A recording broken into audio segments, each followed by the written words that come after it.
Dudes to Dads is a podcast to help men understand and navigate the transition of being a single dude into a family man. How do we make sense of it all? Well, we probably won't be able to, but let's go ahead and have some fun trying.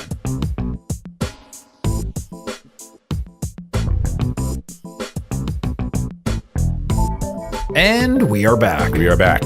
I'm Jason Kreidman. I am Alan Bush. And this is Dudes to Dads podcast, coming live. Live from the studios. Yes, how are you doing, Alan? Great. Yeah? Good. Yeah.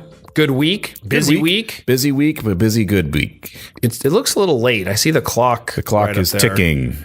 You know what?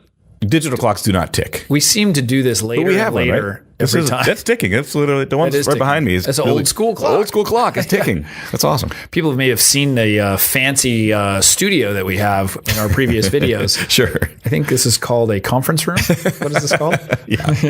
It's studio now. Studio AB12651. This is episode 127 of the Dudes to Dads podcast. Yeah. And today's topic is how to stop kids talking back. Mm-hmm. Does that make sense to you? Yeah. I see that sometimes with kids that are, I don't want to call them bratty, but like, back talk. A little back talk. Yeah, I'm not a fan of that. A couple other names for it. Yeah. I brought up. Smart mouth. Yep. Being snappy. Snappy. Sassy. Sassy. More on the female side. Sure. What about giving lip? Yeah, I've heard that before. Yeah, that's something. Give me no lip. Those out of the what is that? Vault. The Urban Dictionary? Yeah, right, yeah. Or your childhood. Yeah. So every parent is going to experience some form of this. I mean, it's just part of adolescence. It's something that kids do. Now, there's some kids that'll continue to do it because the parents aren't curbing it, or not teaching them, that way. Or you might be able to stop. Or I'm going to say stop, reduce it. But it happens when kids, it seems that it happens when kids get around grade school age. So about 5 to 6, because they're no longer they're kind of understanding things now. They're pushing some boundaries. There's a lot that's going on and they want to engage you, whether it's positive or negative. Mm-hmm. Okay. Now you might remember our discussion on negative, discipline in episode 109. Oh, wow. Okay. For those of you that are interested in more information about that, episode 109. 109. Go see that one. Go to iTunes and or Stitcher. So here's the bottom line is you can't give into it. Okay. You can't do the negative discipline with this situation. Mm-hmm. So Jane Nelson, she's an author of Positive Discipline, which is books and courses, and it's very good, says that when a child talks back, what he's really expressing is anger, frustration, fear, or hurt. Mm-hmm. So there's something else going on. Most cases. Yeah. Okay. So it's really that, they're probably feeling something and just don't know how to express it. Mm-hmm. Especially when they're 5, 6, 7 years old, they just don't understand. So by talking back, that is their expression. Mm-hmm. Okay. So what can we do about it?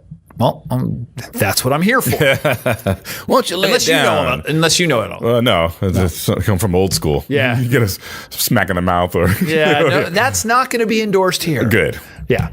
I'm not saying that that's not what some people would do, but I don't think that it teaches them, what to... It'll put the fear in them. Yeah. I think I had a teacher, not smack anybody, but she put tape over the kid's mouth. He was talking way too much. And she took some tape and put it over. They'd probably get arrested. As kind of a joke. I know. It was kind of joking. He was like, he's just... Was I that kid? No. Did you need it? I talked a lot. I did. It's, but you know what? That's come in handy now as I'm talking for a living almost. Almost. I'm not getting paid for this. So the first number one tip, ignore them. Okay. So basically, if you're in a situation, if possible, you really just don't engage with their behavior. Yeah. So if you're talking to them, and I'll give you a situation where, let's say, you ask them to turn off the TV. They're like, no, I'm not turning off the TV. You don't engage them and keep yelling. No, I said to turn off the TV. You don't escalate it. Mm-hmm. Okay. You say, I've asked you to turn off the TV, and you turn off the TV if they're not going to turn it off or whatever. Now, you do have to be prepared for it to escalate if you ignore them. Yes. So like if you're in a store and they might say something and then you ignore them, be prepared, especially as they get a little bit older. Yeah. If they're still defiant like that, they might escalate it because they're wanting your reaction. They're wanting you to engage in the negativity and everything else. So ignoring them, that can work a lot. Yeah. So it is, and this is not just me saying, this is a lot of experts will say, it's not ideal. It's not going to work in every situation, right? But it is one option. All of these are like that. So the second one or second tip, don't take it personally. So, as Jane Nelson had said, like something else is going on. So it may have nothing to do with you. Yeah. And most likely it doesn't. They're not thinking like, well, they could be thinking, well, I can't believe you just, requested this of me or whatever. And so, I cannot believe you requested this of me, Father. Didn't that sound good? But if you approach it in a way of not taking it personally, you're more inclined to not be negative yourself, or engage negatively or, yell or do anything like that. Yeah. Because you're not personally offended by it. You're just like, hey, there's something going on there. Yeah. What's the problem here? Right. So the third thing, show empathy. It seems like the empathy comes up in every episode. That's pretty much a motif on every change episode. the dudes to empathy. Yeah. Dads to empathy. Something to empathy. Empathy to dads. I don't know a good EMP word. Empathy to. Yeah. Yeah, good, right. So, because there's something else that could be going on, the empathy could help diffuse it. So, hey, you're really mad. Like you can say something like, you're really mad about not being able to watch TV. I can understand how that can be frustrating. It kind of just, like they understand what I'm pissed off at. Like, it can diffuse that situation potentially. Like, again, you need to be prepared. These are all little tools and not everything's going to work every time. Correct. So, whether you are not taking it personally and you decide to ignore them and then it escalates and then you say, hey, oh, wow, it sounds like you're really upset about this. I'm sorry, but you keeping calm is a key to all of it. Right. Because when you engage in the behavior, now what happens, and this isn't even on my list, but it comes up is as dads and as parents, we have a tendency to want to overpower them and think that if we talk louder and we dominate them or instill fear in them, that's going to solve the situation. It may work temporarily. It does. And a lot of people, that's all that matters. Temporarily it works. Correct. Yeah. But it doesn't help the child. Right. Instilling fear that, for them not to argue with you doesn't help them into adulthood. Sure. Like you want them to be able to communicate effectively, be able to say no, be able to stand up for themselves. There's a lot of things that could be positive about what it is that they're talking about, or like, it's just about how you go about doing it. Yeah. That's the part that we don't like. It's talk back or back talking or, being sassy or whatever else. It's like, it's an attitude, and that's where we're trying to, fix. I think the key ingredient to a lot of this stuff is just don't approach irrational behavior with some more irrational behavior. Perfect. Right? Yeah. Yeah. Yeah. It just puts fuel on the fire. It just adds to it. Yeah. Yeah. So another one, offer options. Instead of TV, you can read a book in your room or play your Legos. Which one would you prefer? Yeah. That's offer some options. Or you could say, hey, what are some things you could be doing? You can give them that option, but if they're younger, you give them those options. Yeah. Another one, and I got really good at this, it's just practice and practice and practice. Give warnings on time. So, a lot of battles when they're younger are over time. So turn off the TV. Yeah. Come inside for dinner. Go to bed. Don't play the video game. You're done with your video, whatever it is. It's a time issue. So you can provide a warning of how much time is left for that activity. So we often will do that and say, hey guys, 10 minutes till dinner. Hey guys, 5 minutes to dinner. Yeah. Whatever. Hey, the TV show's over in 3 minutes, and then we got to go upstairs, go to, brush your teeth, whatever. Yeah. So it's like giving that sort of warning, and that's really good with young kids. And it also seems to still be working.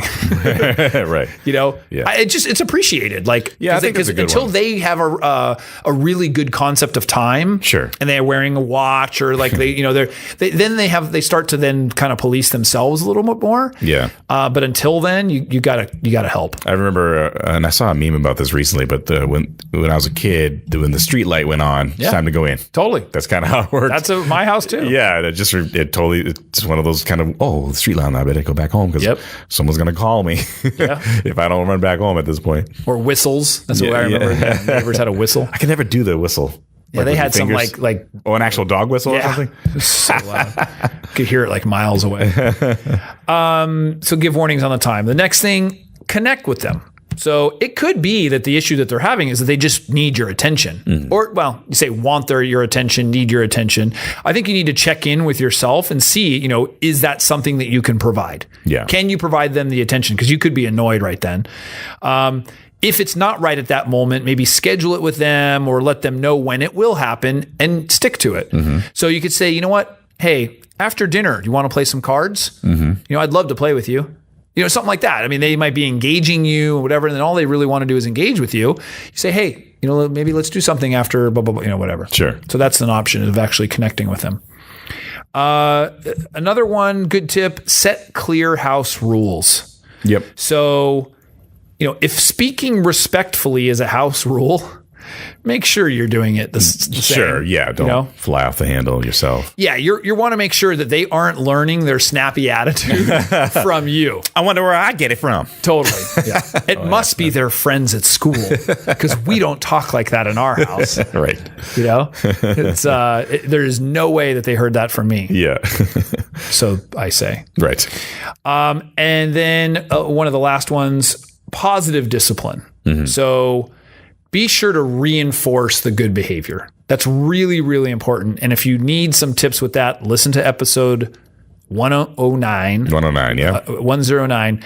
That is when we talk about attention and the different types of attention and how reinforcing good behavior is essential. Sure. So, if you need any pointers, that's the place to go. So kind of wrapping this up again, pushing back is really a part of growing. Yeah. It's going to serve them well as adults, as I said. Like, you want your kids to be assertive.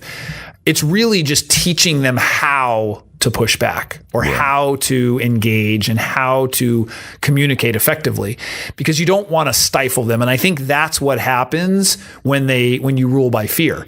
Yeah. They're not learning how to communicate. They're learning how to just shut up and be quiet. Yeah, exactly. And then carry that over to either people in their life, friends, siblings, that doesn't help whatever. them. Yeah. It's not going to help. Like I said, so it'll fix the situation temporarily and you get to the result that you want, but it's not going to help you and it's not going to certainly help them. Yeah.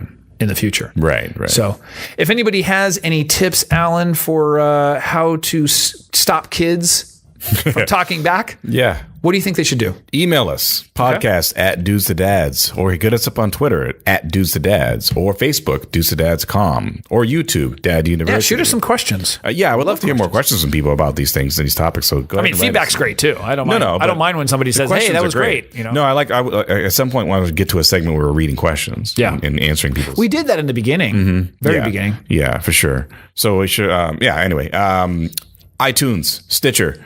Go to there, subscribe, leave 5-star reviews or a thumbs up or something. Awesome. And feedback is always good. With those things, it actually perpetuates the algorithm to leave reviews. Yeah, it helps the show. So it helps the show out. So and we make huge amounts of money as a result. Reeling it in and buy all our sponsors.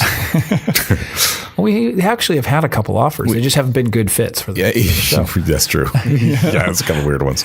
We are concerned about who it is that we have to. Yeah, it's a family show. Yeah, exactly. So, it's not that it was non-family. It's just not appropriate. So. Yeah, exactly.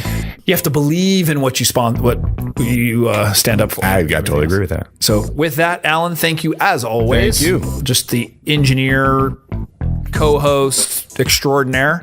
Sure. So we will see you next week. See you next time.